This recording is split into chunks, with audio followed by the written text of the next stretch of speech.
Hello, here we have an RGB LED controlled by a rotary encoder.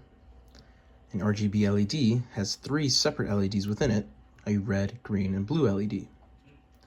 You can cycle through these different LEDs by pressing the button on the rotary encoder. For a single LED, you can swipe through 8 different intensities. Rotating to the right increases the intensity, while rotating to the left decreases the intensity. You can even mix these colors to create different colors.